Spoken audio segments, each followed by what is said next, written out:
students, welcome to the YouTube channel of Education Point Coaching Classes. Today we are going to do worksheet number 2 of class 8th. So let's start. ये जो worksheet है किस चीज़ पर based है? आपकी poem पर based है जिसका नाम है the ant and the cricket. तो देखिए क्या लिखा हुआ है इसमें. Last week you read a poem about a hard working ant and a careless cricket. यानी कि आपने लास्ट वीक यानी कि पिछले वीडियो में आप लोगों ने देखा होगा कि जो पोएम है वो किसके बारे में है. एक हार्ड वर्किंग एंट, एक मेहनती चींटी के बारे में, और एक केयरलेस क्रिकेट के बारे में. यानी कि एक ऐसा क्रिकेट जो कि बहुत केयरलेस था. केयरलेस कौन होता है? जो चीज़ों के बारे में ख्याल नहीं रखता, किसी चीज़ के बारे में सोचता नहीं है. ठीक है, वो बहुत हरफन मौला रहता था. तो ऐसे क्रिकेट और ऐसी चींटी के बारे में आपने एक पोएम पढ़ी थी. Now think of something family member friend who has the following qualities. यानी कि अब आप अपनी फैमिली या फिर फ्रेंड्स में से किसी ऐसे फैमिली मेम्बर या फिर किसी ऐसे फ्रेंड के बारे में सोचो जिसके अंदर ये क्वालिटीज़ हैं, और उनका नाम जो है आप नीचे वाले ब्लैंक में लिख सकते हो. जैसे कि आपकी मदर जो है उनकी क्वालिटीज़ के बारे में सोचना है. नीचे जो क्वालिटीज़ लिखी हुई हैं उनके आगे आपको उस इंसान का नाम लिखना है, अपने उस फ्रेंड का या फिर अपने उस फैमिली मेम्बर का नाम लिखना है जिसके अंदर ये क्वालिटी है. जैसे कि हार्ड वर्किंग, तो हार्ड वर्किंग आपके घर में कौन है ये, या फिर मेहनती सबसे ज़्यादा दोस्त कौन सा है आपका, आप उसका नाम लिख सकते हो. ठीक है, तो आप लोग अपने हिसाब से यहाँ पे लिख लीजिएगा किसी भी दोस्त या फिर किसी भी फैमिली मेम्बर का नाम जो कि बहुत ही ज़्यादा हार्ड वर्किंग है, बहुत मेहनती है. अब यहाँ पे क्या लिखेंगे? एनर्जेटिक, एक ऐसा इंसान जिसमें बहुत ज़्यादा एनर्जी रहती है, वो हमेशा कूद फान करता रहता है, चिल्लाता रहता है, या फिर खेल कूद में लगा रहता है पूरे दिन. ठीक है, तो आप उसका नाम यहाँ पे लिख दीजिएगा. तो छोटे भाई बहन ज़्यादातर ऐसे होते हैं जो कि बहुत ज़्यादा एनर्जेटिक होते हैं, तो यहाँ पर आप उसका नाम लिख देना एनर्जेटिक में. ठीक है, इसके आगे हम लोग देखते हैं क्या लिखा हुआ है. पंचुअल. पंचुअल का क्या मतलब होता है? एक ऐसा इंसान जो कि हमेशा टाइम की कद्र करता है, टाइम के बारे में सोच के चलता है, टाइम के हिसाब से ही सारी चीज़ें करता है. जैसे अगर उसको सुबह 6 बजे उठ के पार्क जाना है तो वो सुबह 6 बजे उठ के पार्क ज़रूर जाएगा, 6 ही बजे जाएगा, 6 बजे से 6:05 नहीं होने देगा. वो पंचुअल है. ठीक है, जो इंसान टाइम पर काम करता है सारे, उसे हम पंचुअल कहते हैं. तो ऐसा इंसान कौन होता है? ज़्यादातर ऐसा इंसान होता है हमारे घर में हमारे मम्मी या फिर हमारे पापा. तो आप उनका नाम यहाँ पर लिख दीजिएगा. आगे देखिए, हेल्पफुल. हेल्पफुल का क्या मतलब होता है? एक ऐसा इंसान जो हर किसी की मदद करता है ना. तो ज़्यादातर हमारा ऐसा कोई दोस्त होता है या फिर हमारी मम्मी हमारी हमेशा हेल्प करती हैं. तो हेल्पफुल में आप उनका नाम लिख दीजिएगा. ठीक है, तो चलिए देखते हैं आगे क्या दिया हुआ है. Now let's read the remaining poem. यानी कि जो बची हुई पोएम है, जो आपने पिछली वीडियो में पोएम पढ़ी थी, उसके आगे की पोएम यहाँ पर दी हुई है जिसे हमें पढ़ना है. तो चलिए देखते हैं. अगर आपने पिछली वीडियो नहीं देखी है तो प्लीज़ जाके उस वीडियो को ज़रूर देखिए, क्योंकि अगर आप वो वीडियो नहीं देखेंगे तो आपको आगे की पोएम समझ में नहीं आएगी. तो प्लीज़ पॉज करिए, पहले पिछली वीडियो देखिए और यहाँ पर वापस आइए. ठीक है, तो स्टैंजा 3 से स्टार्ट होता है. स्टैंजा 3 है, says the cricket to the ant I am your servant and friend. यानी कि चींटी ने क्रिकेट से बोला कि भाई मैं तुम्हारी सर्वेंट हूँ, मतलब मैं तुम्हारी नौकर भी हूँ और तुम्हारी दोस्त भी हूँ. बट वी एंट्स नेवर बोरो. लेकिन हम चींटियाँ जो हैं वो कभी भी बोरो नहीं करती. बोरो करने का क्या मतलब होता है? उधार लेना. यानी कि हम चींटियाँ कभी उधार नहीं लेती. We ants never lend. Lend करने का क्या मतलब होता है? यानी कि उधार देना. बोरो करने का मतलब होता है किसी से उधार लेना, और लेंड करने का मतलब होता है किसी को उधार पर कोई चीज़ देना. ठीक है, तो जो चींटी है वो क्या बोलती है कि भाई ना हम उधार देते हैं और ना ही हम उधार लेते हैं. But tell me dear cricket why did you lay nothing by when the weather was warm. यानी कि अब जो चींटी है वो क्रिकेट से पूछती है कि मुझे एक बात बताओ, तुम जब मौसम जो था वो गर्म था, वेदर वॉज वार्म, तब क्या तुमने कुछ भी अपने लिए बचा के नहीं रखा? अब इसका क्या मतलब है? देखिए, जब मौसम गर्मी का होता है तब फूल वगैरह खिलते हैं, फ्रूट्स जो होते हैं वो पेड़ों पर लग जाते हैं. तो उस समय जितने भी ये इंसेक्ट्स होते हैं, चींटियाँ होती हैं, जो छोटे छोटे कीड़े मकोड़े होते हैं, ये अपना खाना इकट्ठा कर लेते हैं. कब के लिए? सर्दियों के लिए. क्योंकि सर्दियों में फूल बहुत कम उगते हैं, जो फल हैं वो बहुत कम लगते हैं. तो जब इनको खाना नहीं मिलता सर्दियों में, तो उस टाइम के लिए ये अपना खाना बचा के रख लेते हैं. ठीक है। तो चींटी उस क्रिकेट से पूछती है कि भाई जब सारे जानवर मिलके अपना जो जितने भी चींटी कीड़े मकोड़े वगैरह थे वो सब मिलके अपना खाना जुटा के रख रहे थे, गर्मियों में मेहनत कर रहे थे, तब तुम कहाँ पर थे? तब तुमने क्यों नहीं सोचा कि एक दिन सर्दी आएगी और तुम्हारे पास खाने के लिए कुछ नहीं होगा, तो तुम्हें चीज़ें जोड़ कर रख लेनी चाहिए? तब तुम क्या कर रहे थे? तो quote the cricket not I. Quote करने का क्या मतलब होता है? देखिए, आपने इंग्लिश में पढ़ा होगा क्योट, कोट, कोट बोला जाता है इसको, ठीक है। तो कोट आपने पढ़ा होगा, इसका क्या मतलब होता है कि जो क्रिकेट था बोला, लेकिन यहाँ पर इसको कोच क्यों लिखा हुआ है? क्योंकि जो ओल्ड इंग्लिश है, आज के ज़माने की इंग्लिश नहीं, जो 100-200 साल पहले शेक्सपियर के ज़माने में बोली जाती थी इंग्लिश, तब इन वर्ड्स का यूज़ होता था, ठीक है। तो इसलिए यहाँ पर कोट लिखा हुआ है, लेकिन इसका क्या मतलब है? कोट, यानी कि क्रिकेट बोला, नॉट आए, यानी कि नहीं, मैंने सामान नहीं रखा। मतलब जब तुम लोग गर्मियों के मौसम में सामान इकट्ठा कर रहे थे, खाना इकट्ठा कर रहे थे, तब मैंने नहीं रखा। तो स्टैंजा 4 में क्या लिखा हुआ है? My heart was so light, मेरा दिल जो था वो बहुत लाइट था। कौन बोल रहा है? क्रिकेट बोल रहा है कि मैं बहुत खुश था। दिल हल्का होने का क्या मतलब होता है? कि मैं बहुत खुश था। That I सैंग day and night, यानी कि जब गर्मियों का मौसम होता है या फिर स्प्रिंग का मौसम होता है, स्प्रिंग के मौसम में क्या होता है? जो फूल वगैरह खिल जाते हैं, हवाएं चलती हैं हल्की हल्की, तो मतलब मैं इतना खुश था कि मैं दिन रात गाने गाता रहता था। फॉर ऑल नेचर लुक्ड गे, यानी कि जो पूरा नेचर है, जितना भी मुझे आसपास नेचर नज़र आता था वो बहुत गे नज़र आता था। खुशी खुशी का माहौल था, ऐसा लगता है जैसे सारे जानवर, सारे पेड़ पौधे सब खुश हैं। यू सैंग सर, यू से। अब चींटी क्या बोलती है? क्या सर, क्या कह रहे हैं आप कि आपने गाना गाया? मतलब हम यहाँ पर मेहनत कर रहे थे, गर्मियों में खाना जुटा रहे थे, और आप गाना गा रहे थे।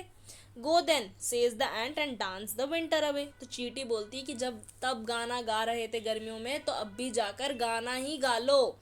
And dance the winter away, यानी कि क्या बोल रही है चींटी? कि सर्दियों में भी जाओ गाना ही गा लो। Stanza 5, thus ending he hastily lifted the wicket, यानी कि एकदम से क्या हुआ? एकदम से क्या हुआ? अब जो चींटी थी उसने अपना दरवाज़ा बंद कर लिया। And out of the door turn the poor little cricket, और बंद दरवाजे के आगे से जो क्रिकेट था वो मुड़ गया। Folks call this a fable. अब ध्यान से सुनिएगा, सबसे इंपॉर्टेंट लाइन यहीं पर ही है, ज़्यादातर क्वेश्चन यहीं पर ही आ जाते हैं।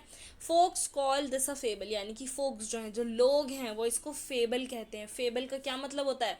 ऐसी कहानियाँ जो छोटे बच्चों को सुनाई जाती हैं उनको फेबल कहा जाता है। ये कैसी कहानियाँ होती हैं? जो कि इमेजिनेशन से बनाई जाती हैं, मतलब कि सोचकर ऐसी कोई भी कहानी बना दी जाती है, उन्हें फेबल कहा जाता है। तो जो पोएट हैं वो क्या कह रहे हैं कि भाई कुछ लोग कहते हैं, फोक्स कहते हैं कि ये जो मैंने कहानी लिखी है, ये जो मैंने पोएम में कहानी बनाई है, ये सिर्फ एक फेबल है, ये सिर्फ एक मुंह से कही हुई कहानी है, ये एक झूठी कहानी है। आई वॉरंट इट ट्रू, लेकिन मैं कहता हूँ कि ये बिल्कुल सच है। आई वॉरंट इट ट्रू, मैं कहता हूँ ये बिल्कुल सच है। सम क्रिकेट्स हैव 4 legs, कुछ क्रिकेट्स जो होते हैं इनके 4 पैर होते हैं, 2 और 2, उनके 4 पैर होते हैं। एंड सम हैव 2, यानी कि कुछ क्रिकेट्स के पैर 2 भी होते हैं। तो ऐसे कौन से क्रिकेट होते हैं जिनके 2 पैर होते हैं? अब यहाँ पर बहुत ही अच्छी बात बताई हुई है पोएट ने, एक ही लाइन में बहुत बड़ी बात कह दी है कि कुछ क्रिकेट्स होते हैं जिनके 2 पैर होते हैं।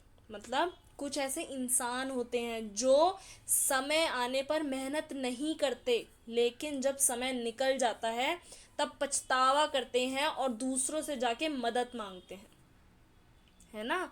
जैसे कि कुछ बच्चे होते हैं जो पूरे साल पढ़ाई करते हैं, लेकिन दूसरे तरीके के बच्चे कैसे होते हैं? जो कि एग्जाम में जाके उन बच्चों से कहते हैं कि भाई चीटिंग करवा दियो। जब पूरे साल का टाइम था तुम्हारे पास तो तुम्हें पढ़ना चाहिए था, है ना, लेकिन तुम पढ़े नहीं, तुम तो इधर उधर गाना गाते फिर रहे थे क्रिकेट की तरह। और मेहनत कौन कर रहा था? वो बच्चा जो कि फर्स्ट आता है, वो मेहनत कर रहा था उस चींटी की तरह। उसने एग्ज़ाम के टाइम के लिए, उसने बुरे वक्त के लिए अपनी मेहनत को जोड़ कर रखा हुआ था, उसने मेहनत करी हुई थी पेपर के लिए। लेकिन एक ऐसा बच्चा था जिसने मेहनत नहीं की, उसने आखिर में आके चींटी को बोल दिया कि भाई मुझे चीटिंग करा दो ताकि मैं पेपर में पास हो जाऊं, है ना। तो कुछ लोग ऐसे होते हैं जो कि बुरे वक्त में काम नहीं करते अपना, और बाद में जाके दूसरों से मदद मांगते हैं। ठीक है, तो ये है जो कि हमारी पोएम में दिया हुआ है। आई होप आप लोगों को ये पोएम समझ आई होगी। अगर आपको ये पोएम समझ में नहीं आई है तो एक बार अपनी बुक में से दोबारा पढ़िए, वीडियो को दोबारा देखिए, ठीक है, ज़रूर समझ में आएगा। और आपको फिर भी नहीं आता समझ तो आप लोग कमेंट सेक्शन में तो पूछ ही सकते हैं, हम लोग ज़रूर जवाब देंगे। 1 दिन या 2 दिन में आपको जवाब मिल जाएगा। ठीक है, तो चलिए देखते हैं इसके आगे क्या दिया हुआ है। Okay, who set the following lines in the poem, यानी कि किसने ये लाइन्स बोली पोएम में। एंट और क्रिकेट, क्रिकेट ने बोली या फिर एंट ने बोली। तो पहली लाइन क्या है, my heart was so light that I सैंग day and night, यानी कि मेरा दिल इतना खुश था कि मैं दिन रात गाना गाता था। कौन बोला था ये, क्रिकेट बोला था, हमें पता है क्योंकि हमने अभी भी पोएम बहुत ध्यान से सुनी है ना। Did you lay nothing by when the weather was warm, यानी कि तुमने कुछ भी बचाकर नहीं रखा जब गर्मियाँ चल रही थी।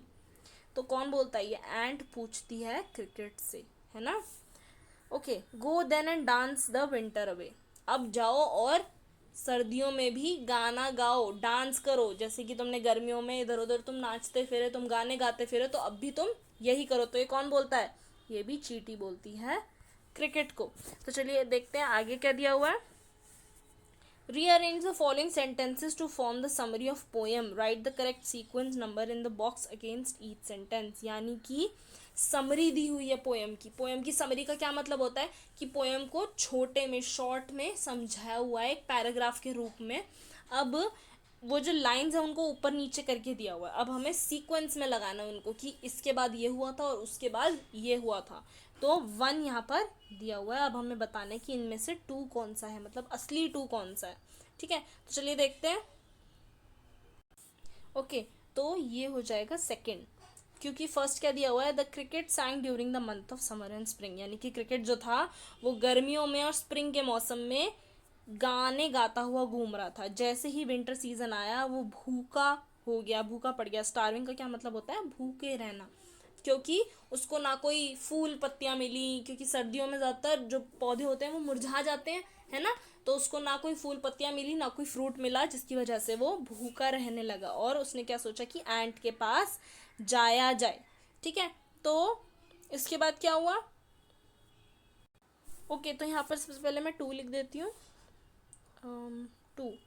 ठीक है, थर्ड में क्या होता है उसके बाद फिर, he requested the ant to lend him some food and shelter, यानी कि वो एंट से गुजारिश करता है, रिक्वेस्ट करता है कि प्लीज़ मुझे थोड़ा सा खाना दे दो और शेल्टर दे दो, यानी कि रहने की जगह दे दो, ठंड में रहने की जगह दे दो।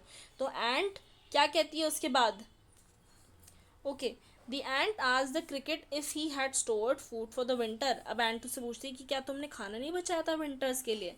तो जो क्रिकेट है वो क्या जवाब देता है, the cricket replied that he enjoyed the summer and did not store any food, यानी कि उसने सिर्फ गर्मियों में मौज की है, इधर उधर गाने गाता घूमा है, वो काम तो उसने कुछ किया ही नहीं। ठीक है, तो ये हो जाएगा 5th। अब एंट क्या बोलती है, उसको रिफ्यूज़ कर देती है कि मैं तुम्हें हेल्प नहीं करूँगी, क्योंकि एक तो हम किसी को उधार देते या लेते नहीं है किसी से उधार, और ऊपर से तुमने अपनी जो गर्मियाँ थी उनको ख़राब किया है, तुमने मेहनत नहीं की, तो मैं अब तुम्हारी हेल्प क्यों करूं, है ना।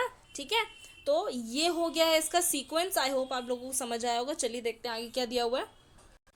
ओके, लास्ट क्वेश्चन जो है बिल्कुल वैसा ही दिया हुआ है जैसे मैंने आप लोगों को बोला था कि ऐसे क्वेश्चंस आते रहते हैं। तो चलिए देखते हैं क्या दिया हुआ है।